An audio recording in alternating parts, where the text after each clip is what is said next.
a slash a bash.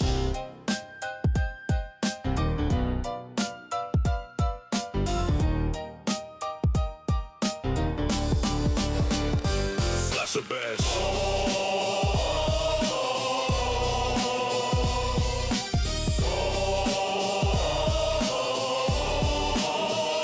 Slash a bash. Let's do this, bitch. What's up, everyone? Welcome to Slasher Bash, the podcast. If you've been listening along, you know that we typically say we dissect horror franchises, but I think at this point we just talk about what we want with horror. So I'm just going to drop that dissecting a franchise film by film bit. We're just rolling with it from here on out, and we're going to talk about whatever the fuck we want as it relates to horror, film, television, books. Yeah. Is that why you wanted to do the intro? Because you wanted to change it up? Yeah, I was thinking about that today. Because we're still doing that. I mean, we're today we're reviewing The Black Phone, and then next week we're gonna do Black Phone 2. Yeah, but then we have a couple of one-off movies coming out that are just new movies. Like, did you watch the trailer for Hokum? No, I'm not gonna watch the trailer. Well, we should see it though. Maybe I'll watch the trailer. I'm so. I don't. In regards to the movie we're reviewing today, I had to see nothing about this movie. I went in completely blind, other than having seen the poster. Okay. So I don't even know what the trailer says, and I'd be interested to hear what the trailer says because we'll talk about it once we get into it. But if you've listened to past episodes, you'll know that the only reason we're doing this right now is because I mentioned that Joel King wrote The Black Phone, and you were like, "What?" Joe Hill. His name Thank is you. Joe Hill. Yes. Joel King. Let me retake that. Don't make me sound stupid. Joel Hill wrote The Black Phone. Yeah, nice. That won't sound like we just edited that in. Whatever. Yeah. I fuck names up. I don't care. It's all good.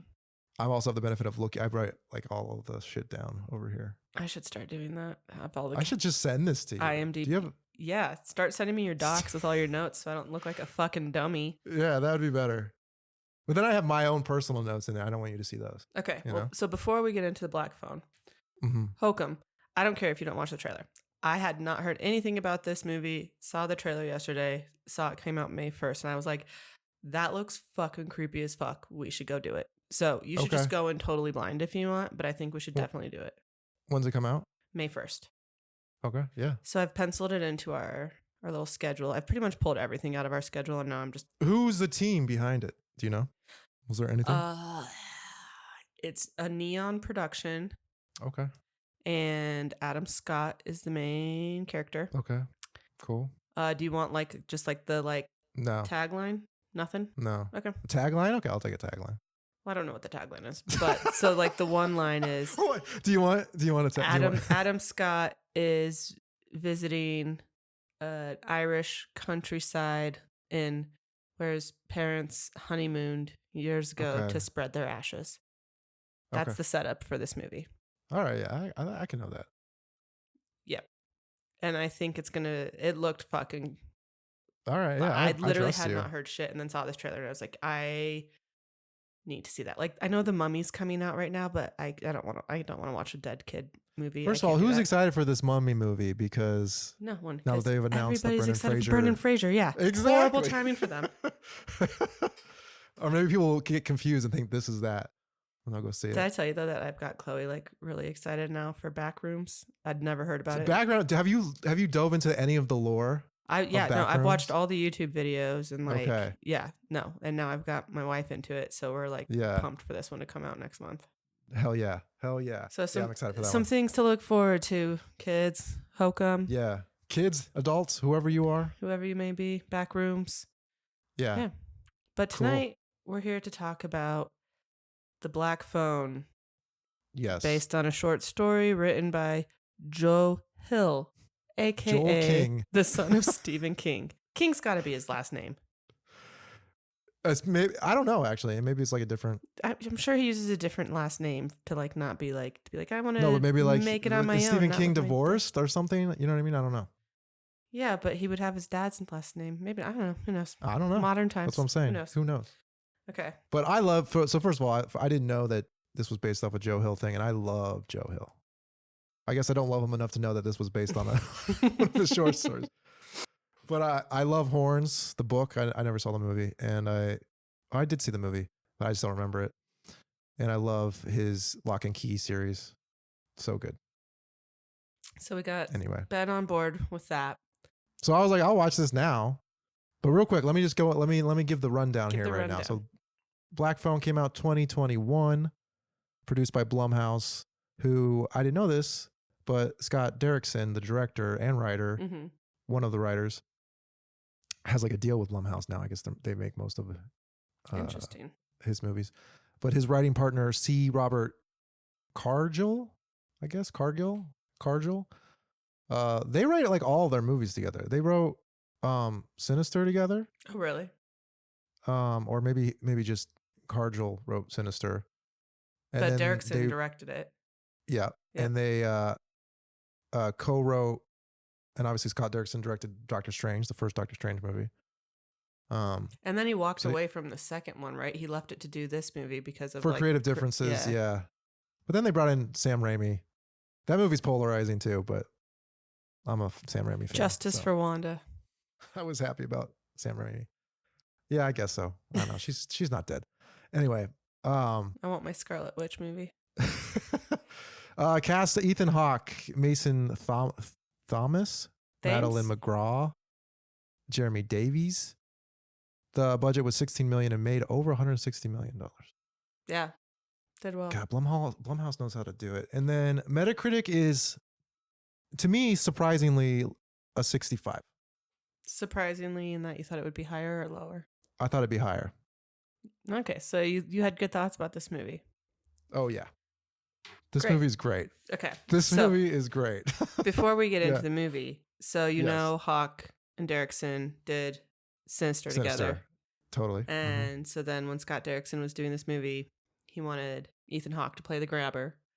And Ethan Hawke was like, I don't really want to get like typecast as a villain. He just played a villain in something else. And he like just was like, I don't know, like the script would have to be really, really amazing for me to do it. And then have you read this interview or heard of this story at all?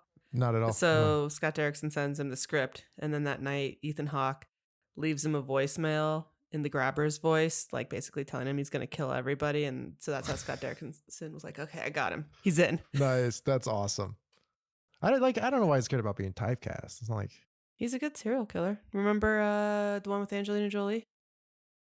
the Cell? No, that was The Cell. That was Just Jennifer Cell. It's just called Lopez. Cell. Oh, you're right. What did you say? Angelina Jolie. And Ethan Hawke and Gina. Or Girl Interrupted. no. Is it? The Don't one say a from The word. Notebook who was married to Nick Cassavetes forever. Or not Nick Cassavetes' dad. Are you talking about Along Came a Spider? Gina Rowland. Gina Rowland. I don't know what this is. Oh, God. What was this? Taking Lives. Taking Lives. That was the name of the movie. Taking Lives. The first thing I ever saw Paul Dano in. Wow.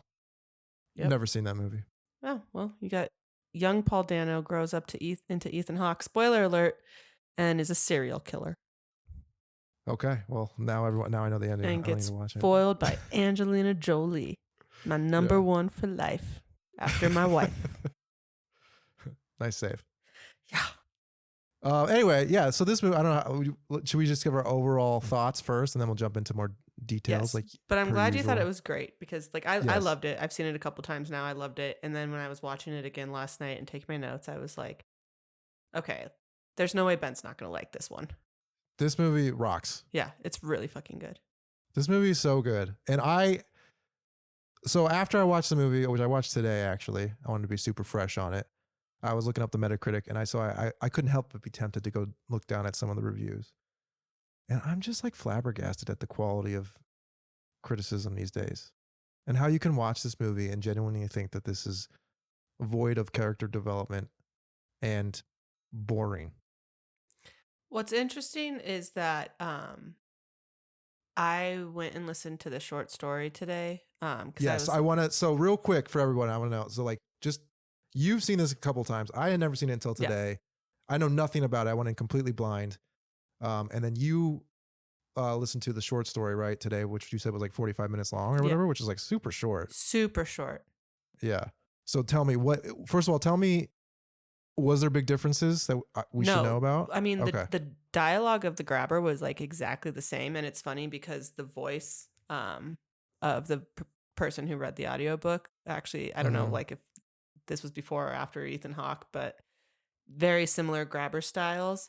Okay. I missed this in the audiobook, but I read it somewhere that the grabber was a clown, and so Joe Hill immediately when they Thank went into God they changed production, that. Joe Hill was like, "Yeah, like we can't do a clown right now, especially with like it coming up back out and being big again and everything." So it Yeah. was Joel Hill who said, "Change it from a clown." So they made him a magician. Um, my favorite line from the movie was Mhm. not in the book. I caught that. Oh, weird. I love in the very beginning. Well, I mean, you get the whole Stephen King and Joe Hill coming of age horror, which you know I love. Exactly. So I Exactly. love that setup, but I love Bruce Yamada's line, "Your arm is Mhm. mint." I Yeah. love Okay. that line, not in the book. So Does he say anything to him? he says, "You're dirty" or something like that. Like you played dirty or like you're Oh, dirt. you played Yeah. it. Like in a good way. Yeah. Like he's Finney's proud of it. But Like it Michael Jackson's starts, bad, but the basically. orders switched a little bit. It starts with Finney being taken, which the grabber's name is Okay. Al in the book. And they refer to him as Al. Like if Which the one's news, Vinny? Is that the paper boy? Finney's the main kid. Um, Oh, okay. uh, Oh, yeah. Yeah, you're right. so when they're talking about the grabber, his name is Al. If they're talking about the experience that Finney's having in real time, they refer to him as Al. But Hmm. like the media refers to him as the grabber. So that one I thought was a little distracting. I was like, no, I don't want to hear him as Al. And he always refers to him as the fat guy, the big fat guy. So is it the short story like from the perspective of like a news report after the fact? No, it's not. It's just like Finney, like remembering when like other boys were taken and how the news was talking about the whatever grabber situation. So Oh, I he would see. kind Okay. of in his memories go back to a year prior when other kids have been taken, but it's been like a year since somebody's been taken when Finney gets taken. But it starts right with Okay. him being taken with the balloons and the van Oh, so wow. In and the book, like stabbing his him in friend the gets arm. taken a year before he gets taken. Yeah. Interesting. Well, What about his sister? friend's not in it. Bruce Yamada's the only one in it. Oh, interesting. So there's these other There's other kids kids were that are taken, but unless I totally missed it, to be honest, I was listening to this at work, so I might have. But I'm Yeah. pretty sure Bruce is the only one who like actually like calls him. So Robin, his friend, like his friend that helped. That character is like not in Oh, it I'm at so all. happy they added that character. Honestly. That character is 100% Atreyu from Neverending Story to me. Funny. He is. Like I watch him and Yeah. I'm like, it's Atreyu. They should remake that with him. Yes. No, I can't ever live through Artax's death again. That's the most traumatic moment of my childhood. I doubt they would do that again. Was the sister's in it too? Yes, but not a very big character at all. What about the dad? Yeah, like mentioned by name, but they're not characters. That's crazy because to me, like a big theme of this movie is like if I was actually going to think about it critically, is like this is a movie about abuse Mm-hmm. and how this kid is getting abused at home, at school by this kidnapper from himself and his like non-belief in himself. Like to me, it's like all of this, like even the grabber is like the manifestation of abuse being done to this kid. Yeah, it's And if you take so like out, it sounds like that wasn't even in no, the it's book. pretty much all just Finney getting taken and his experience in the basement. Oh, wow. With a Okay. little bit of backstory about Bruce and the baseball game. Okay. Wow, Tiny I wish I snippet would've- about his sister. His dad's name is mentioned. I wish I would have read maybe about Joe Hill's opinion on the changes then, because like I think that this movie without those would obviously not be anywhere near as strong. good.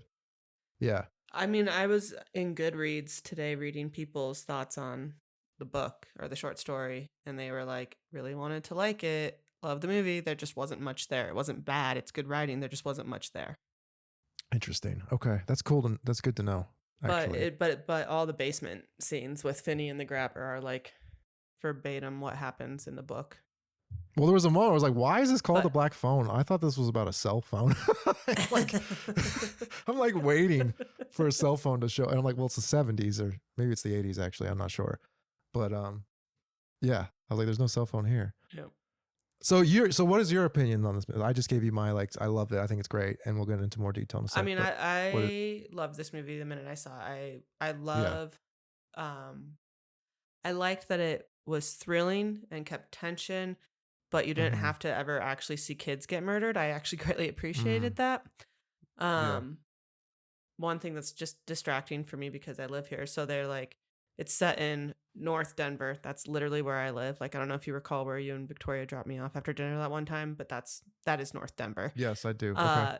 You know, the fake mountain shot added in the background, like, yeah, that looks like Colorado, but everything else about this setting, like, I could tell it was not filmed here. Yeah. I was gonna say it doesn't look like Colorado No, to me. like, I looked at the Yeah. trees and I was like, no, this is like Georgia or somewhere. And Vancouver, probably. I think it ended up filming in North Carolina, I think I read afterwards. okay. Yeah. But as soon as Okay. I saw the trees, I was like, that ain't Denver. But I guess Derek's and I read afterwards grew up in Colorado.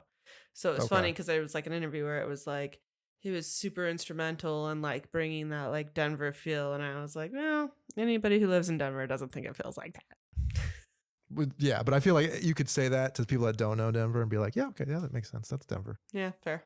You know, you got I those don't know. mountains in the background, those Rocky Mountains. Yeah, there's mountains. It seems like a suburb. I don't know. Yeah. They like baseball there.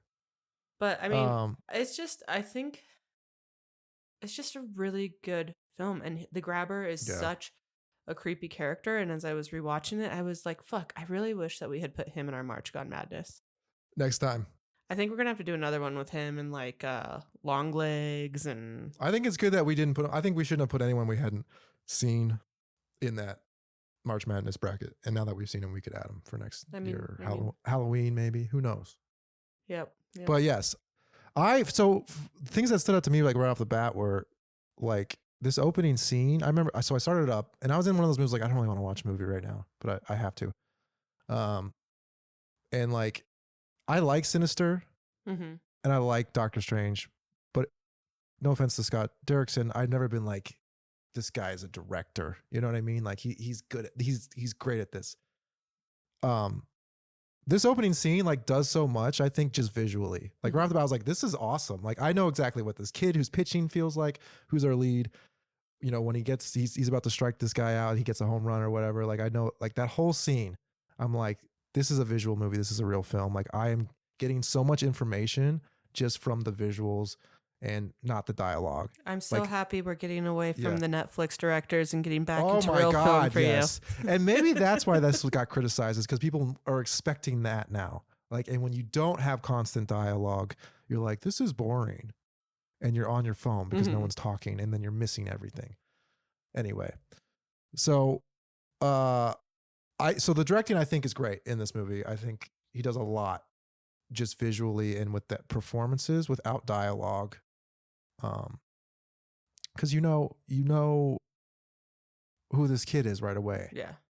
I feel like you know what he's worried about. You know that he's stressed, he's scared, he's getting picked on or whatever, all that stuff.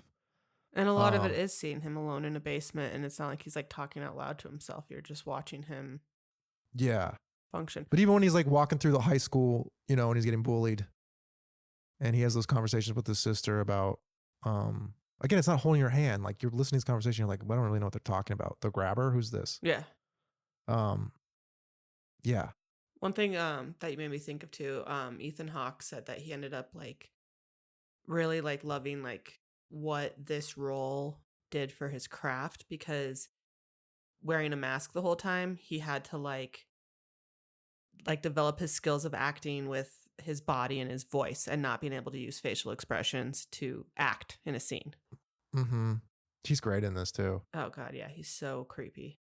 So like, okay, the mask that he has, he like changes the mask. It's got like a, I want to know, what do you think the like different, why does he show different parts of his face at certain times? Or is it so we're full spoilers on this movie, by the way. So anyone who doesn't want to listen, watch the movie first. But yeah, when he takes it off the final time, when he actually takes the mask off finally at the end of the movie, to me, it conveys that he's like got a split personality, or he's got some sort of shattered personality. And I interpreted it originally that he was coming into the room, and depending on what his face was, it was like a different. Which version of him he was? Well, maybe a version of him, but I was thinking like a different personality. Yeah. Even. So like when he came in, like at first he had the no mouth thing. I don't know exactly what they represent, but like he came in with a smile one time and he acted completely different when he came in with the angry face. Sometimes he had the eyes not covered. Was the naughty boy mask, was that was like the full big horn, full coverage one? I don't know. I didn't. When he was sitting in the chair waiting for him to come upstairs to play naughty Was boy. the naughty boy stuff in the book, by the way, or in the short story?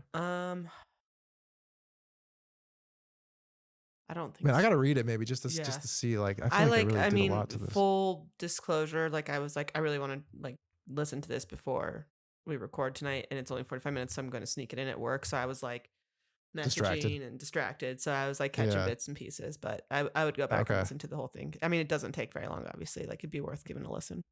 Yeah.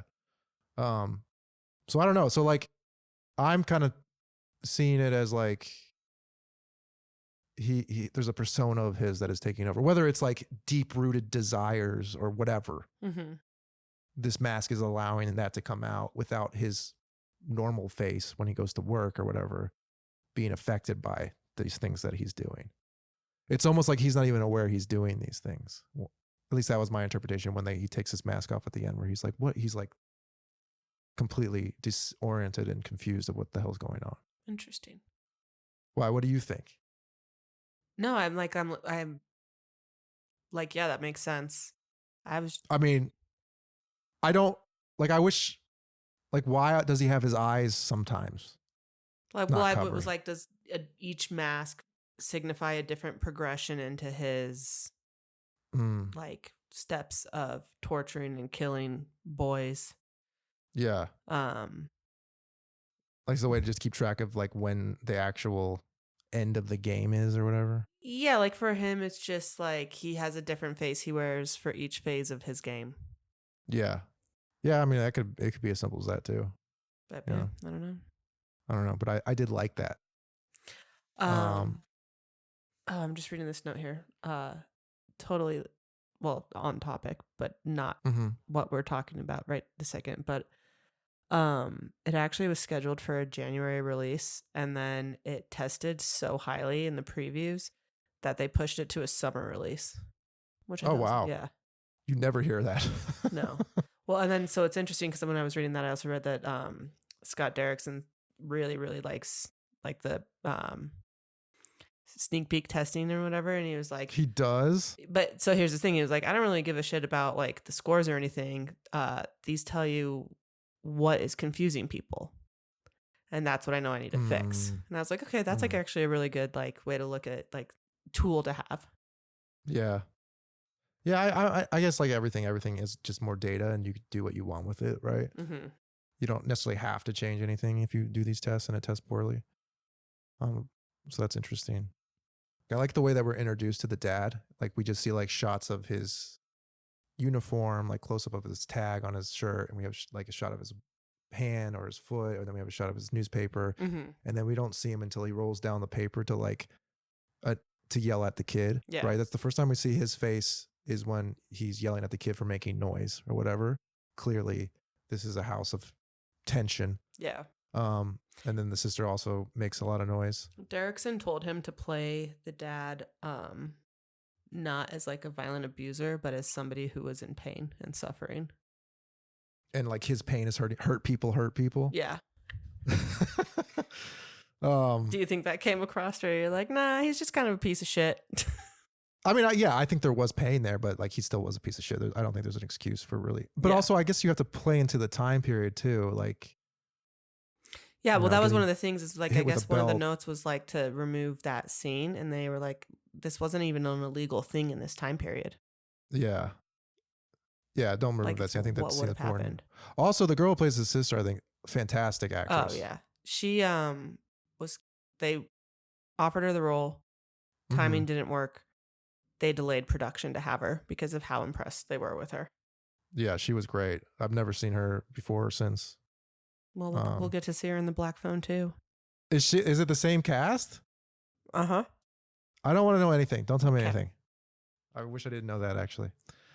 But again, like it just feels like this is not a streaming movie. Like, and maybe I harp on that too much, but like the way that they're introducing these things, you have to be watching it. You have to be engaged in it visually. You can't be on your phone when you're watching this. You're gonna miss the stuff, right? You're gonna miss the way But that dad is. it's engaging introduced. enough that you're not getting bored and turning to your phone to fill like a lull in the story. Like I don't think so, but I think I think it pulls you in the whole time.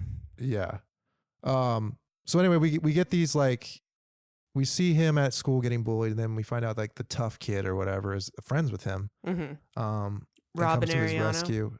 Yeah. And then Atreyu. he goes missing. Yeah. Yeah, Atreyu. Then he goes missing. So at this point in the movie, I'm like, I don't know, where is this going? Like, is he like, I didn't think that the kid was going to get, I didn't necessarily think the kid was going to get snagged, like our lead character. So when he's coming up from seeing the trailer, I knew the lead character was going to get snagged. Exactly. Robin getting snagged, I did not expect. But I didn't even know that because so I'm like, where is this going to go? Like, I know that they have this whole subplot with the sister being able to like see things in her dream. Mm-hmm.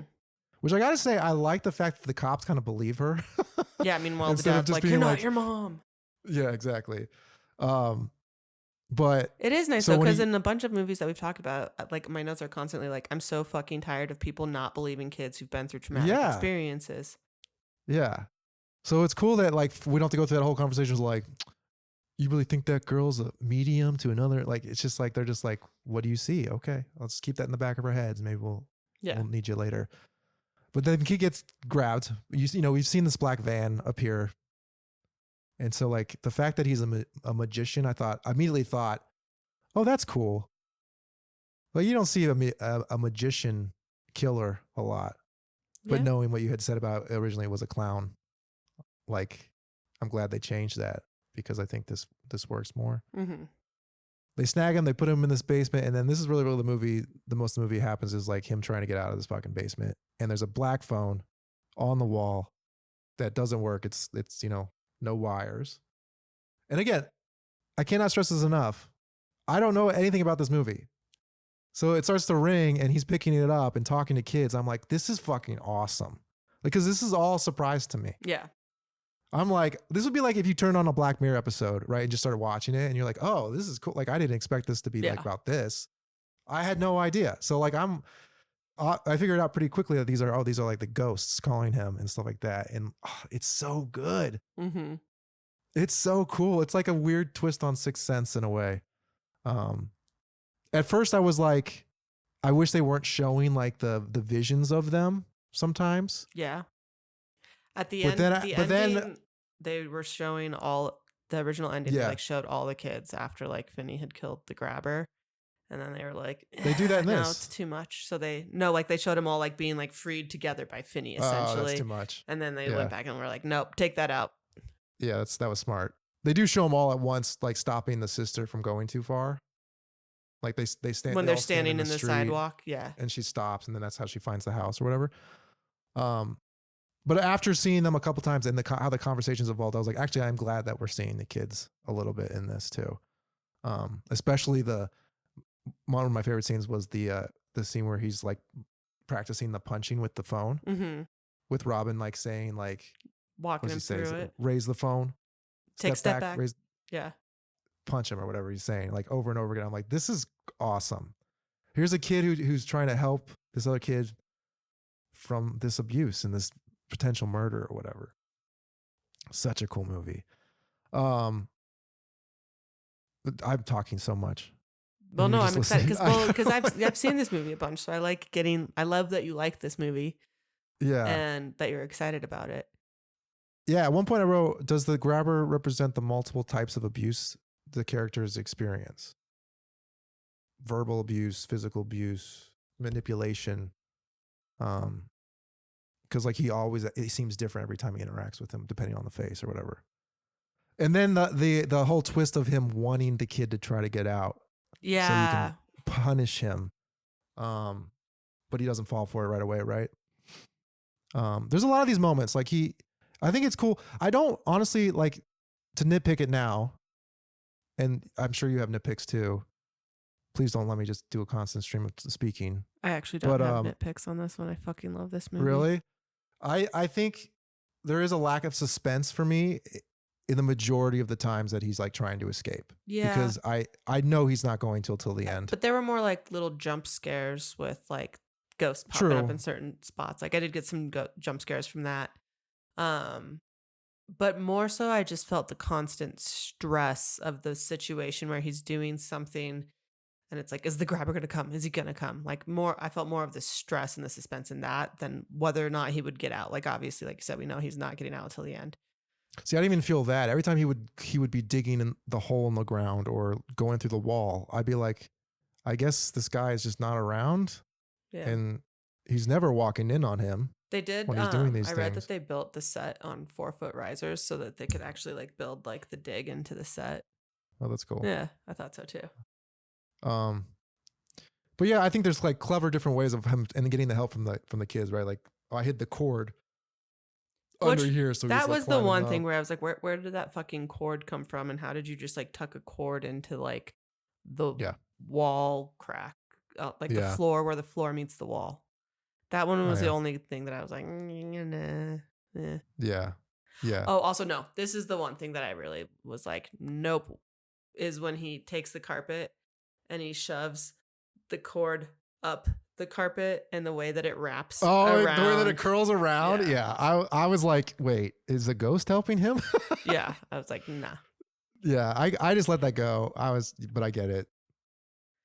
Yeah. I think it would have been more believable to like, just like fold. There's like 3 things of carpet, right? So fold them in half and kind of make enough of a like pad to stand on to give yourself just that extra. It wasn't that high. Like give yourself like an extra 2-3 feet and you can jump and you can grab that fucking thing. Yeah. Well, he jumps and grabs it like the first day. So I was like, I don't know why you need to climb this cord. And then it pops out anyway. Yeah. So I don't know.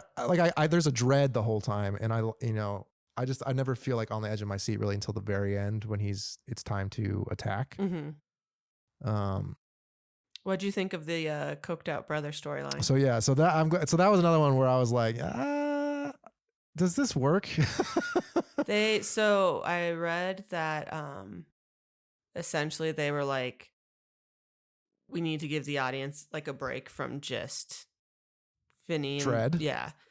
So they wrote that character in to break it up. I don't necessarily think that the idea of having a brother not working, but to me it was sort of like he was so over the top. Mm-hmm.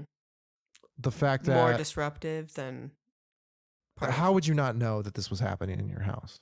Well, he does figure it out. To a door he never opens. He never goes, what's behind that door, by the way? There's all these. I'm trying to figure out where these kids are been stolen. I have this whole fucking serial killer yarn board. But there's a door in my own house that my brother doesn't want me to go into. Like, so I just don't. Like, it just doesn't work for me. The other thing that doesn't work, well, so the test audiences, I guess, got really confused about the 2 houses. That I was like confused for a second. Then was like, oh, okay, got it. He lives in torches in one house. They're buried in the house across the street. Got it. Whatever. Not that worked for me actually. I like that almost. Yeah. I wish almost that was the twist. I did like that. What didn't work for me, is the idea that a magician can afford 2 houses. Well, wasn't he a cop? The grabber? Yeah. No, he's a magician. Isn't he an ex-cop? If he is, I have completely missed that every time I've watched this. Yeah, because remember there's the flashback when they're taking the more bigger kid, who the pinball or whatever his name was? Uh-huh. They put him in a cop car and they take him to the house in the cop car. Why would they be dropping him off? Wouldn't they be dropping him off at his own house? You're saying the cops wouldn't take him to jail? They would take him to his house? Yeah, in that time? Yeah. I interpreted it as like the grabber is a cop. Oh, I didn't. I'm going to go back and watch this now. And then there's that line where, the cops come over to talk to Max and they're like, you might want to clean that up before your brother gets back because he had cocaine on the table. I go, oh, that's because his brother's a cop. And he would be like, you can't have cocaine here. I'm a cop. Okay. I could have just interpreted that wrong, maybe, but I literally thought that's what was going on. Well, I'm a cop moonlighting as a magician. Maybe the magician thing is just his disguise for kidnapping kids. Okay. Fair. I'm going to go watch this again now and try to Like, figure I out never if I think he thought- looks like a cop, because I did not think that entire time. Not once was I like, oh, he's a cop. I guess they never resolved that, so maybe I am wrong. But I was thinking he was a cop, which also made me think that that's why he's getting away with it so easily. Maybe that's why he has sway over his brother to not go into the basement. All this stuff. I just thought he was a fucking weird dude, and his brother was freeloading off of him, and so that's why He's like, definitely don't a upset weird your dude. brother.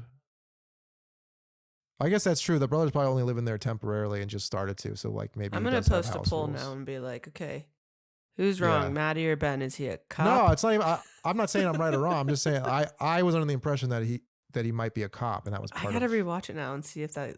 I want to But rewatch maybe I'm crazy. the pinball kid taken again.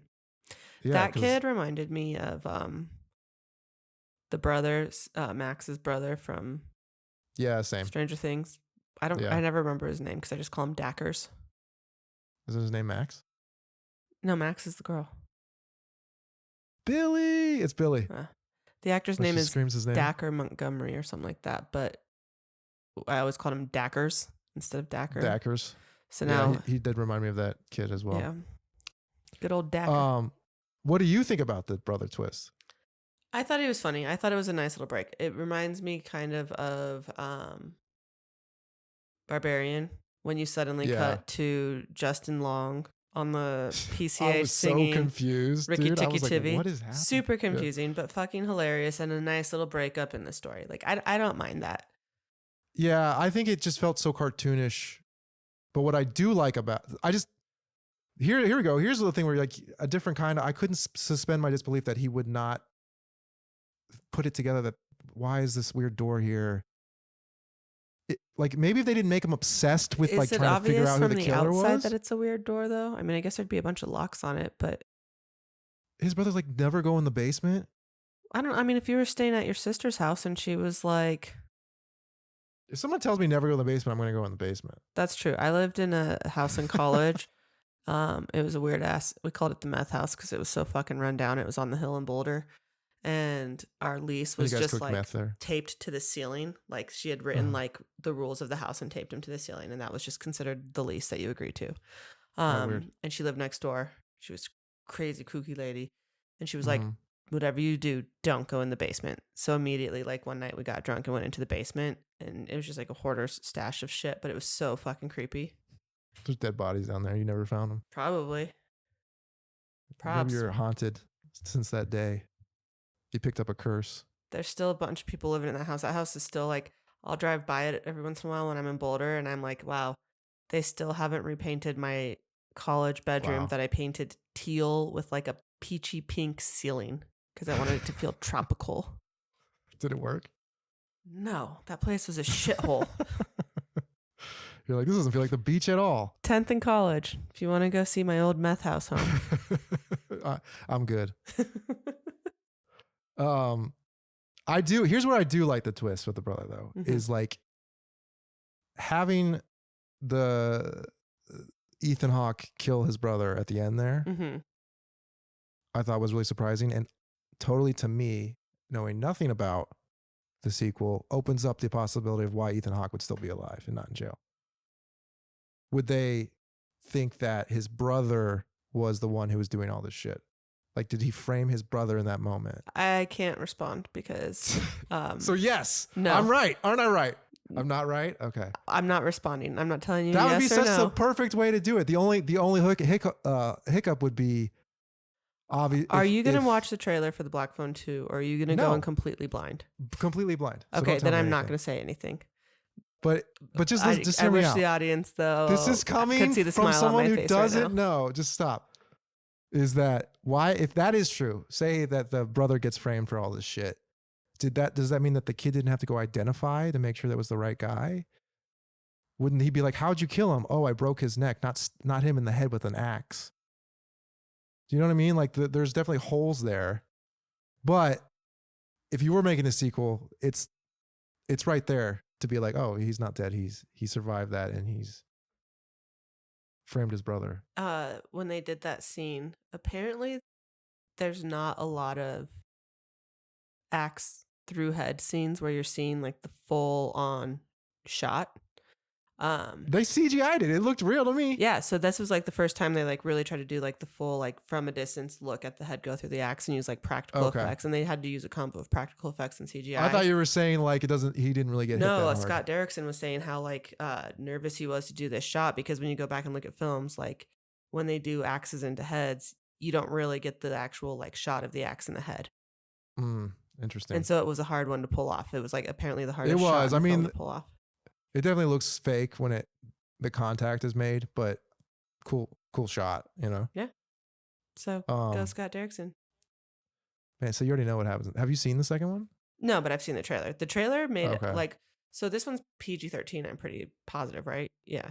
I don't know. The second one, when Chloe and I saw the trailer, we were like, oh my God, like it's R now. And it actually looks really fucking scary. I think this one was R too. I don't think it was. I Maybe. mean, that axe went into his head. That's true. But there was only fuck said And one you see time. dead bodies that are slashed up. Yeah, maybe. Yeah, I bet you it was. The trailer of 2 makes it look really scary. I don't expect it to deliver on that. The only Okay. person I have asked their opinion of it who saw it was my 15-year-old niece. So, Well, did she like it? she hadn't seen the first one, so she didn't really have the backstory. And Okay. it was like like all the teenagers going out to a scary movie together. So I think they were being Okay. more goofy than like watching the movie. So Yeah.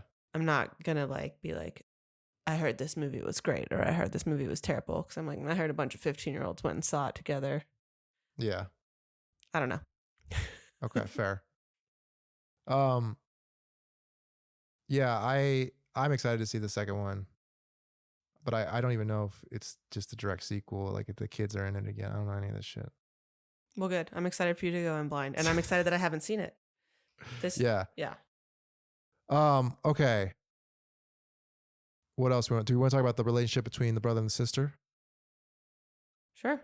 I mean, we like talked about how good that of an actress that girl was. I mean, She was great. I kind of But actually, I love their relationship. I do like that they played up that like she was the tougher one. Like when he's Yeah. getting his ass kicked and she comes in and gets rid of the bullies. Totally. Yeah. Props to that. Yeah. And I'm glad he found his toughness. But I love that his like I like that his sister defended him against bullies and was clearly the tougher one, and he wasn't like embarrassed by it. Yeah, exactly. And also like it's one of those things where like he's probably taking as much of the abuse at home. That was as one thing that made me from sad, her. but it was like also Yeah. like a character thing is when his sister's getting the belt and he's standing in the hallway being like, Dad, stop, but not But like he's clearly getting running mad, in though. to get involved in it and stop it like in Yeah. any way, like not grabbing the dad's arm or anything. But I think that's realistic. Yeah. I think that's realistic. And I think, we're so used to seeing these movies like, no, and that like, hitting the dad for the first time or whatever. Yeah. But like, I think if this is truly a movie about abuse, like that is what it's like. Yeah. And then there's that scene, there's that shot that I think alludes to a lot. And obviously you can make up your own opinion on it, but where she's in bed trying to dream or whatever. Mm-hmm. Or no, she gets out of the dollhouse, all the stuff, and she's trying to get, pray to Jesus Christ to get a dream so she can find out where her brother is. And then she hears her dad coming, and she jumps in bed, turns on the light, and like the terror that she has with him being outside of her door. She literally dreams about ghosts and murders and sees all this shit, but she's scared of her dad. Exactly. Yeah. Yes. But I do And I love think when that's she's like, also why- God, what the fuck? I asked you for a dream. Yeah, that's hilarious. Yeah, I guess I don't have much more to say about it. I thought this movie was great. I don't understand the bad. There's plenty of good reviews on this movie too. So I think that overall people get it. Don't sleep on this movie. Try not to. I texted my sister today. I was like, you need to watch this movie and don't even just go into it blind. Yeah. It's good. I feel like I'm the only one talking on this episode. Okay. No, I'm slipping in from time to time with facts I read about today. I did my research. I brought the fun facts. Yeah, you're more the fact giver, but you're not a Here's another critiquer. fun fact. Do you like the band Brian Jonestown Massacre? I don't know. You should check them out, particularly their song Anemone. Okay. But I read today that they are Scott Derrickson's favorite band. And so we asked Okay. them to write a song specifically for the movie, and they did for the credits For the second one or for this for one? this one. Oh, I didn't know that. That's cool. I thought you would, as a music guy, know Brian Jonestown Massacre. No, I'm kind of a music snob. Well, that's why I'm surprised you don't know them, because they're like not as known as they should be. And But are they good? yes, I used to Okay. listen to them in college. I don't know if they're. I mean, they never got. I feel like in terms of like being like this really solid, influential band who never got as big as they could be, they kind of like are in par with the Pixies. But I think even the Pixies are bigger than them. Okay. Yeah, I'll check it out. I will say the soundtrack was cool. I liked how like they didn't really use a score. I mean, I think there was some score, but it was more like like creepy tones. Mm-hmm. But like they used like Pink Floyd, just to like the instrumental parts of it to like add tension and stuff like that. I thought that was cool. Yeah. But I'm biased. Like anytime it's a supernatural mystery that's maybe slightly slow, I'm in. Full stop. Like this is exactly what I like. This is why I like Long Legs so much. Like this is fucking this Long is like Legs. the same thing. We got to do that movie because I was so in until I was so out. Yeah. No, I just kept getting more and more in that whole time. I love that shit. It's funny because I'm figuring out a way to word this without giving you any spoilers. When you don't even say it. Don't watch the trailer. Right. Go in blind. But it's funny because when I saw the trailer, I was like, wait, what? And I was like, okay, that actually does totally make sense, but what? Okay. Well, it's not like the girl is just having a dream. No. Well, I don't know. Could be. Okay. I don't know. I haven't seen the movie. Okay. But I'm excited. I'm very excited to do the second one because we've been wanting to watch it. I see. I didn't even realize this movie took place in like the late 70s. Yeah. Or early 80s. I think it's the early 80s. This one is definitely a hit that not like, I mean, it obviously was successful, but should have been more successful than it is. And I think part of that was the timing of when it was released and like theaters still hadn't really fully rebounded, but this movie is really fucking good. This is the weird thing about movies today because I think technically this is really successful. I think the issue is we're so like siloed into what we're seeing, advertised to, all this stuff that like enough people were advertised to for this movie to make $160 million, right? But I didn't see a single trailer. That is interesting you say that because nowadays when I like go to like buy tickets to a movie and I have no fucking idea about like half the movies that are playing when I used to know everything releasing every week and would see a significant amount of them. Yeah. And now I'm like, now it's like so targeted. Like I know about this movie called Drama or The Drama or whatever it's called that's coming out. Yeah. Well, that one's getting some flack. Yeah. Don't tell me what happens, but it makes me want to see it more, honestly. Okay. But I want you to say more about this movie. This isn't the Ben show. What? Where I just talk about how I just glaze this movie. I feel like I talked about this movie a lot. I feel like I mean. Okay, here's a question. Do you feel like this subplot with the sister being able to like see things happening in dreams is like, how do you feel? Do you think that's too much? Do you think that works in this movie? I think it totally works. And knowing that it is Stephen King's son who wrote the short story, I buy all of the elements. I buy it feels like he writes like his daddy. Yeah, it's funny, like, and if it is as so different from what he actually wrote, to me the whole time when I was watching this, like, this feels like such a Stephen King thing in a way. And like, it's not so different from what he wrote. Everything he wrote is in it. There's the sister has like powers in it? Yeah, there's just a lot added to it. But they didn't change what he wrote. What he wrote is just a small portion of the story. Oh, yeah, but I'm sorry. Yeah. I thought the subplot with the dad and the daughter having dreams that they come true or whatever. Yeah, I mean, that's not in the story, but everything that's in the story is in the movie. Right, but in the story that he wrote, does the sister have like supernatural powers? Oh, okay. Gotcha. But it's not a big part of the story. It's like literally like a couple sentences about it. She doesn't find him at the end or whatever? No, that's all him. You know, it's funny how... She's not involved in the ending at all. He it's the same kind of kill scene, and then the phone keeps ringing, ringing, ringing, ringing, ringing, ringing. And he rips it off the wall and hands it to the grabber and says, "It's Dude, for I you." fucking love that And shit, that's by how the way. the short story I ends. love that. We didn't even talk about that. When that happened, I was like, fuck yeah, this movie rocks. Like, it's for you. Oh my God. That was a moment, man. I loved it. I loved how he fucking tricked him. He rips off his mask. He becomes super pathetic in that moment, right? The killer, not the kid. And then he gives him the phone. And it's for like, it's ringing, right? But he has the phone in his hand because he was just like fighting him with it. So cool. And then he's like walking up the stairs so fucking slowly. I'm like, is he still alive? Is he not going to make it? Is he going to be one of these ghosts? Is the twist going to be this is like his sister finding his body and not him? Oh, that would be, you know? Oh, that would have been fucked up. Yes. Well, and like that's why like she was having the dreams not to save him, but to find like where he's buried or whatever. That would have been a really good twist, but it would have been. I mean, it would have, but I would have been pissed, man, if they shot multiple endings to it. I wonder if that was something that if they explored going down that path interesting. ever. Yeah, because he's walking up the stairs so slow, and then like doing the combination. I'm like, he's gonna get grabbed and killed. He's gonna get grabbered. He's gonna get grabbered again. I love that though when she sees him and she runs across the street and hugs him. And what do you think of the name? I love him walking into the school whenever he goes back to school and like everyone's like talking about him. He sits right next to his crush and she's just like, "Hey, what's up?" What's up, Finny?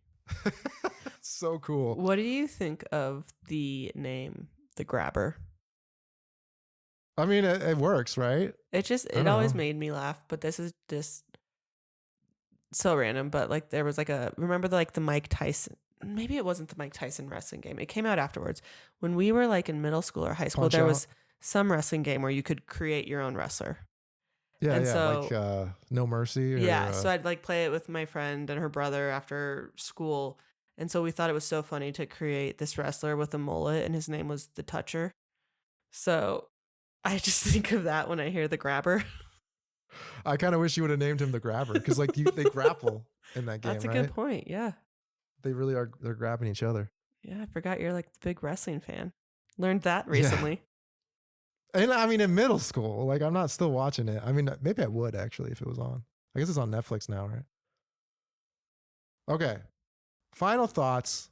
This is a bash of good massive fun proportions. This is great. We didn't have to bash it. We had a bash of a good time. We're really trying to shoehorn this. I know. We just got to give it up. It worked. We liked this movie. Yeah. This movie's great. Don't sleep on this movie. If you like horror movies, you like psychological movies. To me, it was like, it's funny. We were having our stream conversation. There's that in 5 where Jenna Ortega's talking about like her favorite movie and like horror movie being Babadook because it's really a metaphor for grief or whatever. Mm-hmm.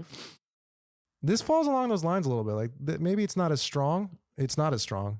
There's no maybe about it, but the Grabber's a metaphor for abuse in the different forms. 100%. 100%. That's what's happening in this movie. So it's a heavy movie, honestly. This ain't no lighthearted movie. Yeah.